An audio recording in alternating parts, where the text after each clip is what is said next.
Well, hello, we're back again. And as you can see, my good friend Odon LaFontaine. How are you, Odon? Good to have you back. You're still there.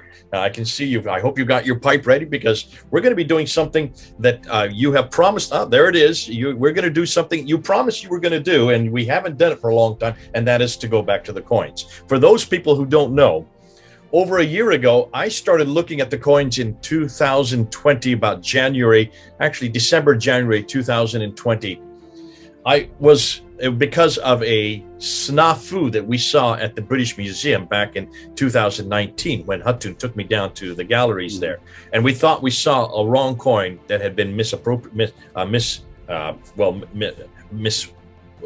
titled by whoever the curator for that particular gallery. Came back, was going up and looking at all the different coins and getting as much information as I could, and I found out that I was correct, that the title for that had been put on this coin with the Shahad on it had been given to Muawiyah when it should have been given to Abdul Malik from 692, not from 661. So as I was putting up these coins, I kept on coming across all these articles written by Europeans and Americans too on how the coins progressed in the 7th century, and many of those who were doing the research and writing the articles were trying to impose the Islamic traditions onto those coins. They were trying to take that narrative, the standard Islamic narrative, and they were trying to enforce it onto the coins, and it just wasn't making sense. And I could see that they were frustrated. I was frustrated. So I started unpacking, saying, hold on a minute, why are we using the standard Islamic narrative to interpret those coins? Why don't we just interpret the coins, just look and read them, and start saying what they're telling us? And then from that, try to then create the narrative, a 7th century narrative, not a 9th and 10th century narrative. And as I was doing that, many of you were starting to write and were starting to respond in the comment section. And one person was Odon. You were there, and I saw your name there, and you were thanking me for borrowing some of your pictures. I didn't even know they were your pictures, but you had these great pictures. In fact, you're going to show some of them today with red squares around it and green oblong shapes or other different shapes, and I was looking at them, and they were perfect for what I was trying to, the message I was getting across. But I didn't know you. I didn't realize that you've been working on this for almost 12 years. This is really your bread and butter. This is really your area of expertise. And so now I wanted to get you back to actually unpack, because I just was scratching the surface. This is not my area of expertise. This is not something that I'm not a numismatist. You're not a numismatist either. But you have used people like Volker Pop and others who are numismatists, who are much better in this material. And you have actually gone through and you have shown a sequence, which I've asked you to do today. And that's what we're going to do. We're going to go back to those coins that we had talked about let's see. Way back at the last year in 2020. Now, this is a 2021 rendition. Actually, you're not going to, for those of you who probably don't know, Odin and I have already recorded this, and I lost the recordings. They went out into iTunes, took them away, and they grabbed them and they threw them out by accident. It was my fault, but I had no idea what I was doing. So this is a re-recording, and to your delight, it's actually going to be better than the previous recording, because Odon has had time to actually add to it and embellish it and come up with better applications to it, including some newer pictures. So this is actually a better recording than what we did 2 weeks ago. So Odon, thanks a lot. Sorry that we're having to redo this again, but you have improved upon it, and you're going to toke us. And what you're going to do, and there's going to be a number of things. We're going to have to break up this first episode into 2 sections, because there's just so much material to unpack. And I've asked them specifically to do that. We don't want this to go on to hours long. We want this to try to keep it to 20 to 30 minutes for each of these episodes. The first episode, what Odin's going to do is go through and show the sequence of what was happening with the coins in the 7th century, up until the time of Abdul Malik, up until around 685. And then from 685, we're then going to do a second episode where we're going to actually then go from Abdul Malik, because he is important, all the way up then into the Abbasid period, just following the coins. Now, he has also done, I've asked him to do this, and he's done an amazing job of putting it together on a graph. So as we go through, he will be introducing this graph where he'll be putting the coins in sequence. So you will see them in sequence. When we get to the end, grab that graph. All of you, take that graph make sure you get a screenshot of it and use it in your talks with Muslims. And those Muslims, I want you to look at the graph, because you will see the whole argument will be in just one graph. Everything that Odon's going to say, once you hear it, once you get the background behind it, once he unpacks it, and once he looks and shows you the sequence of what the coins are saying, you'll need to have that graph to then share with others and teach it yourself or use it in your own discussions, because this is a kind of a cheat sheet. We call these cheat sheets in English, which we would take to tests with, put under our hand and look at all the answers, because everything is there on one page. And Odon, thank you so much. You've done us a real favor by putting this together. This is an act of love, and you've certainly took an awful lot of time to do it. But good to have you back, and good to have you on a subject that people have been asking and waiting for. This is going to open up a whole new genre.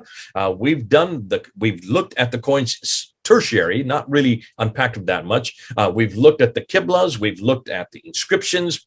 We're going to be soon with Mel has looked up at all the paintings, looked at the sequence of the paintings. Now we're going to look at the sequence of the coins. And it's the coins that are going to show us that the standard Islamic narrative has some problems.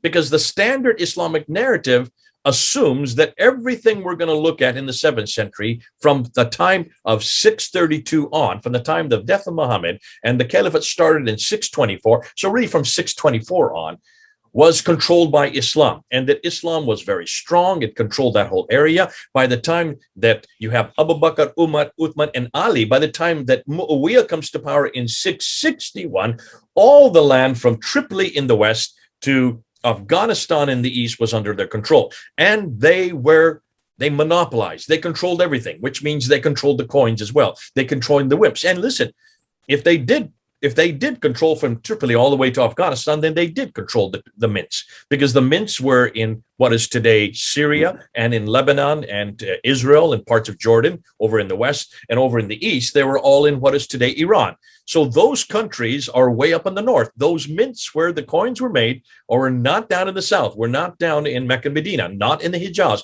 not in Arabia at all. Why? Well, for one very good reason, like we've been saying, like a broken record. There's no water down there. Where there's no water, there's no vegetation. If there's no vegetation, there are no people. If there are no people, there are no towns. If there's no towns, there are no cities, there are no civilization, and there are no mints, because you need people to have coins, and you need mints to then give them coins, and there's no civilization there to really accommodate any coins that far south. So with that in mind, knowing that everything we're looking at is in the north, up here, over in the west, up here in Syria and Lebanon and Jordan, and over here, Iraq, and then Iran.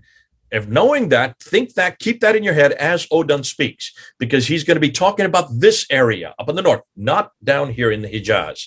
And it's that shows us, really, we're going to show you a whole nother genre of how Islam evolved, or how Islam came to be. And it's not the story that the standard Islamic narrative has been telling you. It confronts it on almost every level. Not only the geographical level, also look and see what's happening politically. And Odon is going to be amazing. It's amazing what he's going to show you, because he's going to show you what's happening politically. And because once you look at what's happening politically, you'll understand that how Islam came to be formed. It was really a political and a theological intertwining mesh that was happening all at the same time. But the coins are going to show us where the politics go. However, on the coins will be theological reference points. And Odon's going to show you that as well. God bless you. So good to have you back again, Odon. Over to you. Thank you, Jay.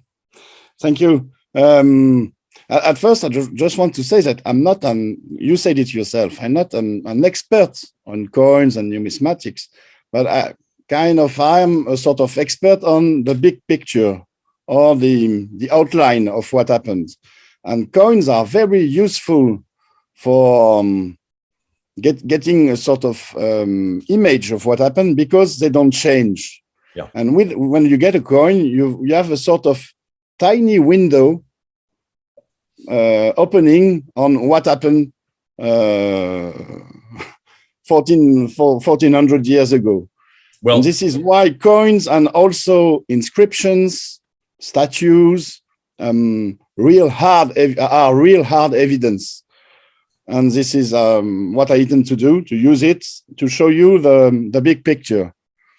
You are being humble. You say you're not an expert, and no one says that you are a numismatist first and foremost. But what you're doing is what the numismatists are not doing.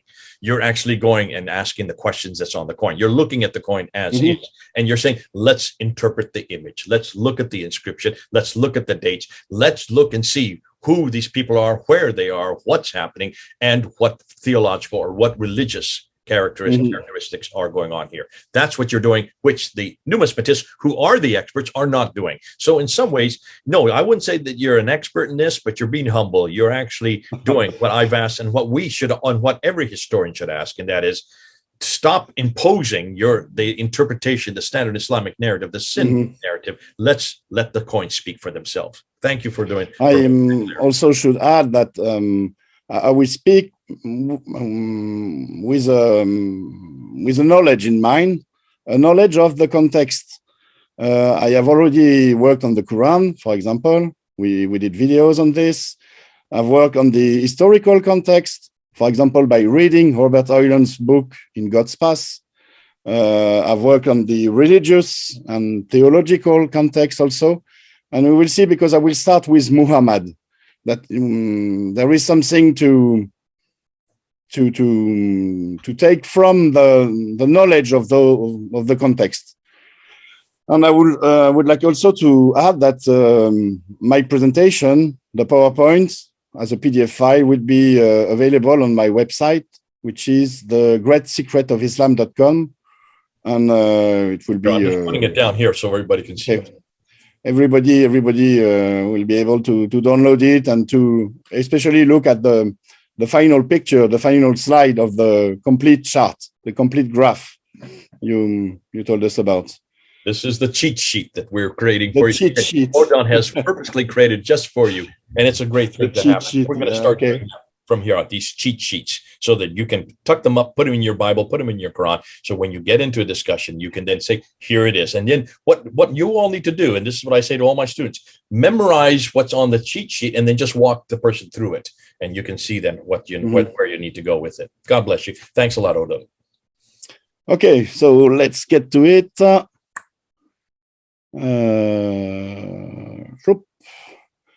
So I've chosen this very odd title for my presentation, and you will see why. From Jesus to the Caliphs, ruling in the name of the Messiah, as a messianist power. First of all, I want to start at not the beginning of the 7th century, but let's say the 630s. Because during the 630s, we have sources who tells us about a certain man or men called Muhammad or MHMT. And according to the standard Islamic narrative, he should be Muhammad, the prophet of Islam. But since we have only this evidence from this time to try to understand what Muhammad means, we will see that it might not be what the standard Islamic narrative claims. You remember, Jay, that I've introduced some sources in previous videos talking about Muhammad, the documents of Sebeos and others. But really, what does Muhammad mean? According to the standard Islamic narrative, it means the praised one, the one who is to be praised, the one who is praised. But according to the linguists, it is not the same, because the HMD root at first did not mean to praise.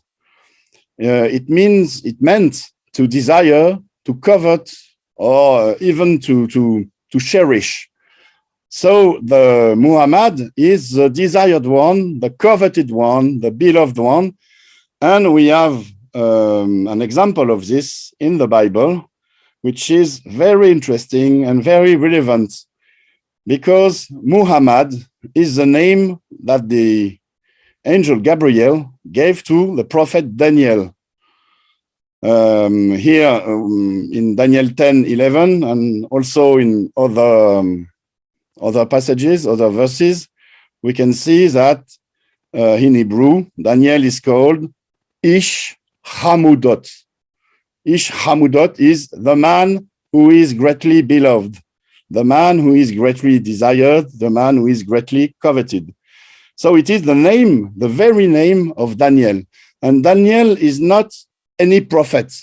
Daniel is the one who makes a prophecy about the coming of the Messiah and the second coming also of the Messiah. So Daniel is kind of a precursor of the Messiah. And one could really ask what it means to be called precursor of the Messiah, because we saw in previous videos about the general context of the 7th century, where people thought that the end of times was near, and that the Messiah was about to come.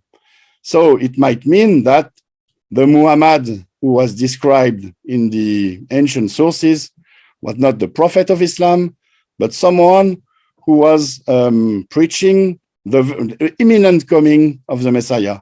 And we also find this in the Hadith. In the Hadith, we find that Muhammad was preaching the imminent return of the Messiah, not the return at the end of times, centuries and centuries after him, but an imminent coming. Besides, I will just have one point on the sort of drift in the meaning from coveted one, desired one, into praised one. I will refer your audience to an article from Edouard Marie-Gallet, who explains that there was a drift, a shift in meaning made by the people who invented the standard Islamic narrative in order to get better apologetics with the Quran and to try to have the Jesus of the Gospels announce the coming of Muhammad as the Prophet of Islam as being the Paraclete, which is a complete forgery, which doesn't work at all. But I will just leave the reference here for people who want to read it. You can find it on Edouard Marie-Gallet's Academia webpage. And maybe we should have a standalone video on this, because it's an interesting point. Anyhow, either way, this is the graph, the chart that you were speaking about, Jay. And this thing, the starting point. The starting point is the historical Muhammad, or the historical Muhammads, because we don't know whether it was one man or several men who bore this title. And we see that it might be that most probably that the one who are the ones who bear this title were consider themselves as as a sort of new Daniel. They were forerunners of the Messiah, precursors who announced the coming of the Messiah. Thereafter, we find evidence in the coins of something very strange. This is what I've put up here with this title. We find evidence that the Arab leaders, the one who minted the coins, were kind of, were not independent rulers. They were not like the caliphs that are described in the standard Islamic narrative, because they used the very same coins as the empires they were supposed to fight, or they were supposed to have defeated. And so I think the best hypothesis to explain this is that those Arab leaders were kind of auxiliaries to the Byzantine and the former Persian Empire. We will see this especially by looking at the patterns that they used for their coins. Here, I have put up some Byzantine coins from the 6th and 7th century. And we will see that those patterns will be used by the Arab rulers to mint their own coins. I shall come back here whenever needed. But here we have a folis or a fal with the big letter M here. M is in Greek for numos, which means 40. We have always the same pattern, or often the same pattern, with an emperor figure bearing the crown, with a kind of scepter, or an orb with, here you can see a cross, here also a cross. Here we have a gold solidus from Heraclius, and we see he's wearing the crown with a cross on it. He's also he's having a sort of cross in his hand. Here we see this very particular design of a Byzantine cross. And here we have the figure of a standing emperor. Here is Justinian II, standing with a cross in his hand. And we will see that the Arab rulers use the very same pattern for their coins. For example, look at this coin. So here we have such a coin with a sort of Christian pattern. It has been studied by Clive Foss in an article in Aramco World named Coins of True Realms. And really, when you look at such a coin, it looks very much like a Byzantine coin. It looks like a Christian coin. You can see that there are Christian symbols. Here we have the M for the fals or the numos. We have here an emperor figure standing with a staff and a cross on his crown, and maybe here in the background another cross. But this coin was not minted by Christians or Byzantine. It was minted by the Arab power in the Levant between 640 and 660. This is what Clive Foss established. And so here we have a coin which could have been minted by maybe Umar or Uthman, according to the standard Islamic narrative, or even Ali. But it is not an Islamic coin. It is a Christian coin, and it is a Byzantine coin, which it is a coin which abides by the Byzantine Empire pattern, which tells us. Interrupt you here, because a lot of people are going to question what you've just said. In the past, we have always assumed that the coins were Christian because of crosses. You're now saying that this is not the case. This could easily be a Muslim coin, and this could be Uthman or Ali or even Abu Bakr that could be minting this coin. No, I'm saying just the contrary. Okay. I'm saying that it might have been Umar or Uthman or Ali's coins according to the chronology of the standard Islamic narrative, but it tells us also that those Arab rulers were not Muslims then, or were not very Muslims. Okay, because they use crosses. All right, so make sure that everybody understands what you're saying, because you're going to have a lot of people who are going to type in and say, so Odon does believe in the standard Islamic narrative. You're not agreeing with you're not saying that this supports the standard Islamic narrative at all, are you? Not at all.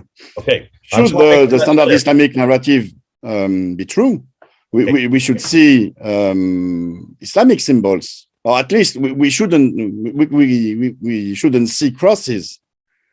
Yeah. According to the standard Islamic narrative, according to the Hadith, the cross is a vile symbol.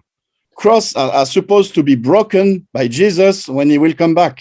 Okay. Odon, let me ask you this then. The standard Islamic narrative assumes that at this time, when this coin, this is 640 to 660, this is the Rashidun period, this is the time of the rightly guided caliphs, this would be Umar, Uthman, and Ali, the last three of the caliphs, the time period you're looking here, just before Muawiyah takes over. These are Arab coins from the same area that if, now I'm saying if, this is what you didn't say if, that's why I think people are going to be confused. If the standard Islamic narrative is true, these would be their coins. And what I see is, if the standard Islamic narrative is true, and there was an Uthman or Umar, Uthman, and Ali from 634 up until 661, they would not have coins like this, because they would have no Muslim would ever have a cross on their coins. Exactly. There's something wrong with the standard Islamic narrative. Okay. It tells us that the most Muslim of the Muslims were the Rashidun caliphs, and they used crosses on the coins. Now, and besides, there are two points that I want to make here. The first one is the points about Christian symbols. That's one point. And the other is about the Byzantine Empire pattern. Okay. This is also very important. You see, when you use a certain coinage, a certain currency, it means that you are still in the sphere of influence of the power that invented those currencies, that invented those coinage. When you use Byzantine coins or Byzantine Empire pattern coins, it means that you are still within the Byzantine Empire. You might be a little independent, but you are not completely independent from the Byzantine Empire, because your monetary system is not independent. And we have the very same situation with many countries nowadays who use, for example, the American dollar without being American, and they are kind of infeuded, or they are not completely free. I just came from El Salvador last month, and all the currency was American dollars. Old, beat up and very well worn American dollars that had come from America, and they were using them there. I know Liberia in Africa, they use the American dollar. There are quite a few countries that still use the American dollar. You have the example in France where the CFA, that I remember for 5 years, we used the CFA. That is a it's a West African consortium of countries that were all prior French colonies, and the currency itself, even the notes are actually, as I understand, printed in France for the West African countries. We have also the Commonwealth. Those of us who know about the Commonwealth, there in Britain. I grew up in a Commonwealth country, India, and of course, though we don't use we mint our own currency now. Certainly, there are others who have even Britain mint their currency for them, hugely in this the case of poor countries. So you're saying that in the 7th century, these were still under the Commonwealth of the Byzantines, and so they were still using the currency of the Byzantines. Exactly. They were within the sphere of influence of the Byzantine Empire. They were still in it. And this is very understandable when you look at the real context. We know that the Byzantine Empire used Arabs as auxiliary troops.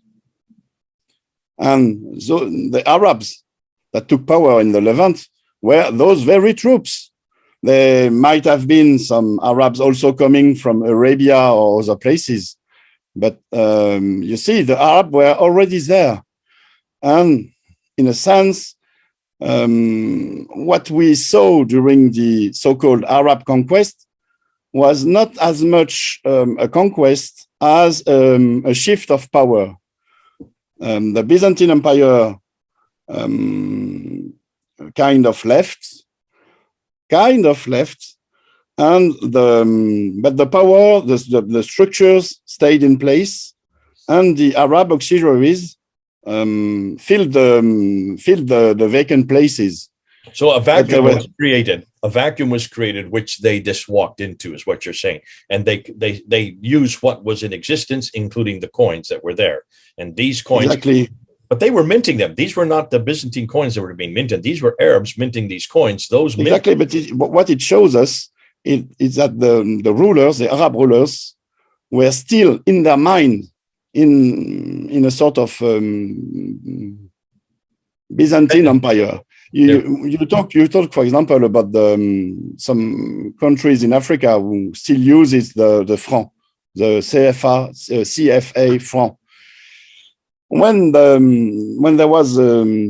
decolonization took place in the 20th century, in those countries, there might have been some battles and fights, but mostly what happened is that the French left, but the administration, the structure of power was left in place. And the one who took the power then, the Africans who took the power then, were people who were raised in a French fashion. They were taught how to use the administration in the French way, and all they did was fill in the gaps. And we still have nowadays in those countries a very French-like regime, with French-like institutions, French-like governments, French-like way of doing stuff. And what I'm telling is, this is exactly what happened in the 7th century in the Levant, and I think also in Persia, in the Sassanid Empire, where the Arabs who took the power did not impose an Islamic power, a new power, but they took on the clauses of the former empires with in a sort of agreement with them. There were battles, there were fights also, but for example, the Byzantine Empire, it decided to leave the Levant. He decided after the Yarmouk battle that there was nothing left to do here. He left Jerusalem to them. Jerusalem is not any place. It's the most holy place for Christians. And he decided to leave it to a new class of rulers, but who were sort of affiliated to him. And the very proof of this is the coinage they used. And like you said, it is not, those coins were not minted in the Byzantine Empire in Constantinople. They were minted in the Levant under the authorities of those new Arab rulers. Mm-hmm. They were the one who chose to put crosses. They was the one who chose to keep the Byzantine Empire pattern, which says that they were still under the Byzantine Empire influence. And it's not just about this, the coin I just showed. Up until Abdul Malik, up until the very end of the 7th century, we have only coins that are based on Byzantine Empire patterns in the West or Sassanid Empire patterns in the East. Mm-hmm. Okay, good. Okay, let's go back to the PowerPoint. And as you're going through, what I'm hoping is the coins actually will give us a sequence of what was really happening going right up until the time of Abdul Malik. Exactly. Here, for example, with this coin, we have a quasi-exact copy of a Byzantine coin. We don't have any Arabic inscriptions yet. It is almost the same as the one I showed you before, as this one, for example. Mm-hmm. It is almost the same. Mm-hmm. But we will see that it will not be the case for every coin. Here I have to, I get back to the graph, and I want to introduce the figure of Umar ibn al-Khattab, which is supposed to be the third ruler after Muhammad, the second caliph. And there is something very strange with this particular character. We saw the coin here that might very well have been minted under his authority. We don't know when it was minted, between 640 and 660. Umar died. He was assassinated in 644. So he might have used this coin here. But what I want to insist on is the name he was given in the tradition, which is a very, very odd name. Is Al-Farouk. Al-Farouk in Arabic and also in Aramaic, because I think it comes from Aramaic. It means the one who divides, the divider, who divides between right and wrong. And especially in Aramaic, this is a title who was given to the Messiah himself. The Messiah was the one who was supposed to judge humanity and to separate, to divide between right and wrong. So Al-Farouk is not like, it's a bit like Muhammad. It's not any name. It's a very messianic name. it should pertain to someone who is very close to the Messiah or claims to be the Messiah himself. And when you look at the sequence, some people or one man was named Muhammad, and the one who came after him was also named Al-Faruq, the Savior. And we also have in the Islamic tradition mentions of Muhammad being also called Al-Faruq. And we have also mentions of Ali in the Shiite tradition being called Al-Faruq himself. This is I saw this in an article from Robert Kerr, excuse me, pardon my French. And it is very interesting because at this very time, during the 630s up to the beginning of the 640s, there was an unbelievable event that took place in Jerusalem. So the Arab conquered Jerusalem with the help of people who were described as Jews. I think so. Those were the Nazarene Jews, the Judeo-Nazarenes we talk about, the Quranic Nazarenes. And together, they rebuilt the temple in Jerusalem. This happened at the end of the 630s, and it is an extraordinary event. People always think that there had only been 2 temples in Jerusalem, but the third one was rebuilt there. We have lots of sources telling us this. And I think it pertains to the coming of the Messiah.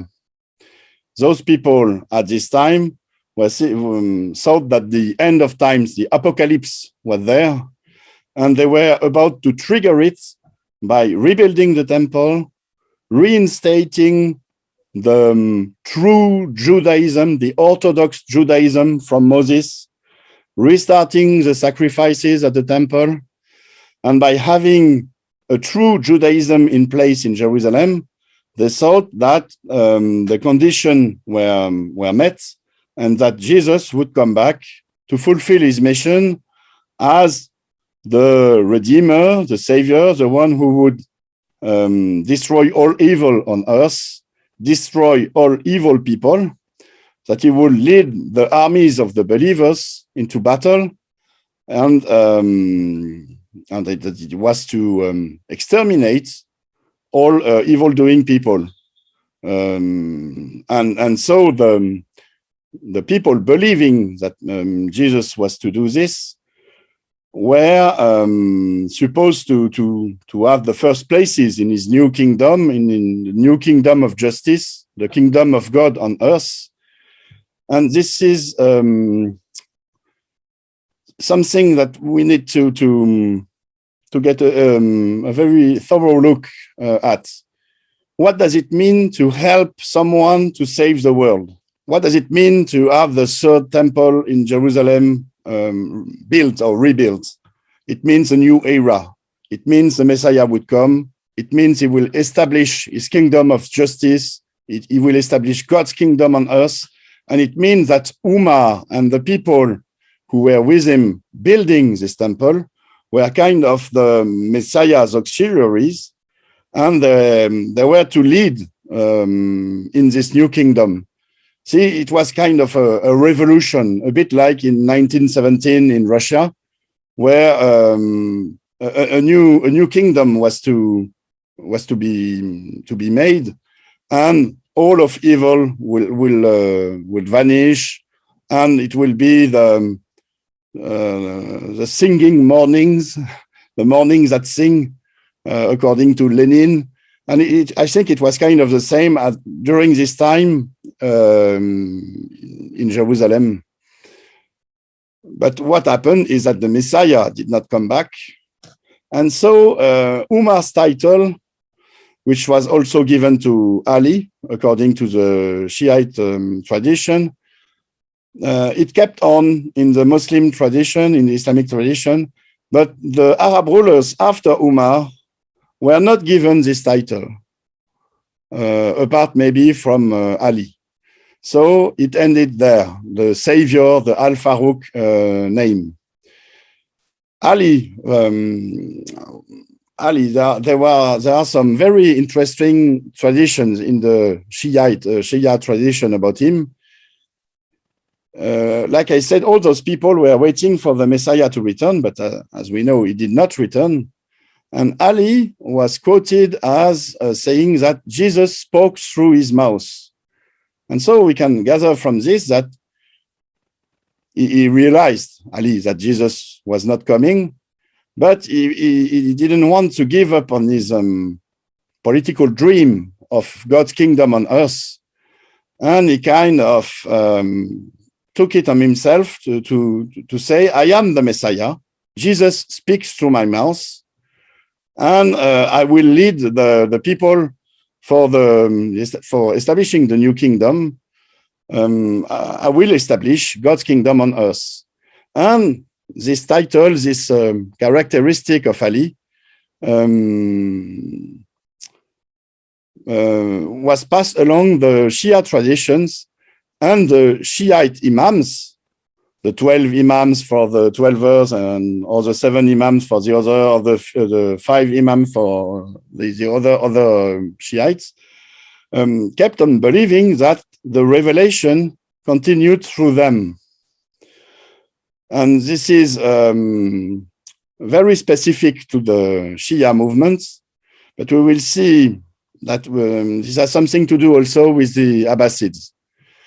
But let's get back to the evidence and the coins. Before we go, go back to that screen again. Just so you're going to confuse an awful lot of people here. Are you suggesting then that Umar and Ali of the Islamic tradition are the same Umar and the same Ali? You're not doing that here. Just so people know. I'm not doing this. Okay. I'm not suggesting anything. What I did is look at the Islamic narrative with a critical mind. Yeah. And try to make something out of it, especially by looking at what is very odd in it.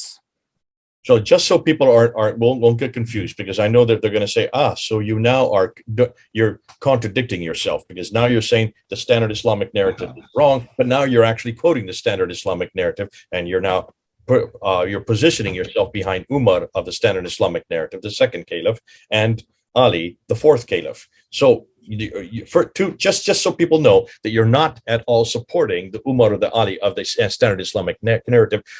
Umar, as we know, is from Iraq, and we know, so therefore he's not the Umar of Medina. We don't know really where he came from, because you see, Umar is described as being he was a lumberjack. He cut trees in forests. Okay. And he has family. I think his grandfather was from Syria. Was he from Medina? Do they have trees to cut in Medina? Not very much. Even less in Mecca. And even less in Mecca. So he's not the Umar of the standard Islamic narrative, which is Umar, the caliph, the third caliph, the second caliph who lived in Medina, way down in the Hijaz. Is Ali from Medina? I don't think so. I think Ali was from Kufa, not Kufa, but Al-Ira in Mesopotamia, which is nowadays Kufa. Yeah, which is just southwest of Baghdad. I'll put it on a map here so people can see. Here it is. This is where Kufa is. And where would you say that Umar was cutting down these trees? I think it was from Syria. Okay, so let's put that on a map here. So he is. I think it was from Syria. This is what I got from a French book from Elawardi, who was published last week, which is called Les Califes Maudits, the doomed caliphs. Okay. And she did a fantastic work of looking at the whole of the Islamic tradition. You see, when we are talking about the standard Islamic narrative, we are talking about an Islamic narrative that has been standardized in the 13th, 14th, 15th century, and even thereafter. But the Islamic tradition is much more than the standard Islamic narrative. And in it, we find many, many things that are very odd. For example, in the Islamic tradition, we find that Muhammad baptized Umar. Can you believe it? He baptized Umar. So what does it mean? Were they Christians or kind of Christians? It's in the Islamic tradition. Ella Wardi put it in her book. She's from Tunisia, and she's doing a fantastic work. This is her fifth book on the Islamic tradition, and it's amazing. This book is only about Umar's story. It's called Meurtre à la mosquée, Murder in the Mosque, Murder at the Mosque, which pertains to Umar's fate, his assassination at the mosque. Okay. To answer your concern, so no, I am not abiding by the standard Islamic narrative. Okay. What I am doing here is putting it to a sort of test, the test of a critical mind. We see in the standard Islamic narrative what fits with what we know from hard evidence, with what we know from the context. We have a look at what seems odd, what seems in this narrative to be in contradiction with what should be. For example, Umar being a lumberjack in Syria. This contradicts the idea that everything happened way further in Medina or in Mecca. And for example, no trees, the title, all desert, there's no water, there's no vegetation. So this would not make sense. And that's why you need, it's important that we do make these, and we make these clarifications for people who are watching. Okay. But for example, the title Al-Faruq, do you realize what it means to be Al-Faruq? It means to be the equal of Jesus. No one else, apart from Ali and maybe Muhammad, was given this title in the tradition. This does not fit the Islamic way of thinking. Humans are supposed to be humble before God. They are not the one who will save the world, who will claim to be Al-Faruq. Al-Faruq is a title which should be given to the Messiah when he will come back. And so Umar, bearing this title, tells us that he was maybe not the Messiah himself, but he was close enough to the Messiah, to the return of the Messiah, and that there is something messianic in him. And this is what I wanted to point out. This is why I put it in the graph.